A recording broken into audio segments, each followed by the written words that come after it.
Hello students, I am Sadhana Kumari from Mahatma Gandhi Shikshan Sansthan Darbhanga. वर्ग चतुर्थ, विषय संस्कृत। बच्चों, आज मैं आपका चैप्टर 13 जिसका कि शीर्षक है गणतंत्र दिवस वो लेकर उपस्थित हुई हूँ। गणतंत्र दिवस के प्रथम दिन के वीडियो में मैंने जो ये आपका चैप्टर जो 13 मैंने स्टार्ट करवाया, तो उसमें मैंने इस चैप्टर को पढ़कर इसके हिंदी अर्थ के साथ आपको बताया था। इसके बाद अब मैं करवाऊंगी इसके अभ्यास कार्य को, लेकिन अभ्यास कार्य को प्रारंभ करवाने से पहले जैसा मैं हमेशा करवाती हूँ कि पहले मैं इसका शब्दार्थ यानी वर्ड मीनिंग इसको जो है तीनों भाषाओं में, संस्कृत में, हिंदी में एवं इंग्लिश में, तीनों भाषाओं में लिखकर उसको पढ़कर मैं आपको बता देती हूँ। तो आइए आज भी मैं सबसे पहले अभ्यास कार्य को प्रारंभ करवाने से पहले इन सभी संस्कृत शब्द के हिंदी अर्थ एवं इसके इंग्लिश मीनिंग के साथ मैं आपको पढ़कर बताती हूँ। यह है आपका चैप्टर 13 जिसका कि शीर्षक है गणतंत्र दिवस।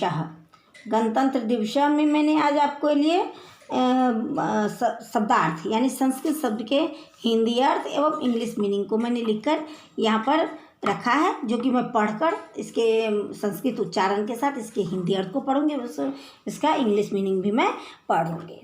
आप सभी बच्चे भी जो जितने भी वाक्य यहाँ जितने भी शब्द हैं 10 शब्द यहाँ पर है संस्कृत के, जिसके कि मैं 10 के हिंदी अर्थ उसके इंग्लिश मीनिंग मैं तीनों ही भाषाओं में मैंने लिख कर यहाँ रखा है और पढ़कर मैं आपको बताती हूँ। इसका पहला शब्द है मन्यन्ते। मन्यन्ते का हिंदी अर्थ होता है मनाया जाता है। इंग्लिश में उसे कहते हैं इज सेलिब्रेटेड। दूसरा शब्द है दर्शनीय। दर्शनीय का हिंदी अर्थ होता है देखने योग्य। इंग्लिश में उसे कहते हैं वर्थ बीइंग सीन। तीसरा शब्द है आरोहणम। आरोहणम का हिंदी अर्थ होता है फहराना। इंग्लिश में उसे कहते हैं होस्ट। उभयतः। उभयतः का अर्थ होता है दोनों ओर, दोनों ओर, और इंग्लिश में उसे कहते हैं बोथ साइड्स। पांचवा शब्द है मोदन्ते। मोदन्ते का हिंदी अर्थ होता है खुश होते हैं। इंग्लिश में खुश होते हैं का अर्थ होता है हैप्पी। ख्रीष्टाब्दे। ख्रीष्टाब्दे का हिंदी अर्थ होता है ईस्वी। इंग्लिश में उसे कहते हैं एडी। सर्वोच्च।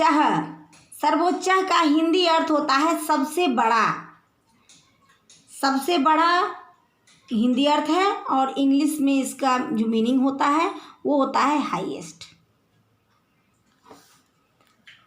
आठवां शब्द है पंचदशे। पंचदशे का हिंदी अर्थ होता है 15, और इंग्लिश में उसे कहते हैं 15। षड्विंशति। षड्विंशति का हिंदी अर्थ होता है 26। इंग्लिश में उसे कहते हैं 26। 10वां शब्द है शोभा दृश्यम। शोभा दृश्यम का हिंदी अर्थ होता है झांकी। इंग्लिश में उसे कहते हैं टेबेलियन। इस प्रकार से 10 संस्कृत शब्द के उच्चारण 10 संस्कृत शब्द का उच्चारण करके मैंने इसके हिंदी अर्थ को भी बता दिया, एवं इंग्लिश में जो उसके मीनिंग है उसे भी मैंने लिखकर आपको बता दिया है। आप सभी बच्चे ध्यानपूर्वक इसे अपनी कॉपी में लिखकर इसे अवश्य ही याद कर लेंगे। इस प्रकार से आपके चैप्टर 13 जिसका कि शीर्षक गणतंत्र दिवस है, इसके अभ्यास कार्य को प्रारंभ करवाने से पहले मैंने इसके शब्दार्थ के संस्कृत, हिंदी एवं अंग्रेजी तीनों ही भाषाओं में मैंने संस्कृत शब्द का हिंदी अर्थ एवं इंग्लिश मीनिंग के साथ लिखकर मैंने आपको बता दिया है। आप सभी बच्चे भी ध्यानपूर्वक इसे अपनी कॉपी में लिखकर अवश्य ही याद कर लेंगे। आगे के कार्य को लेकर मैं फिर उपस्थित होंगी। तब तक के लिए धन्यवाद।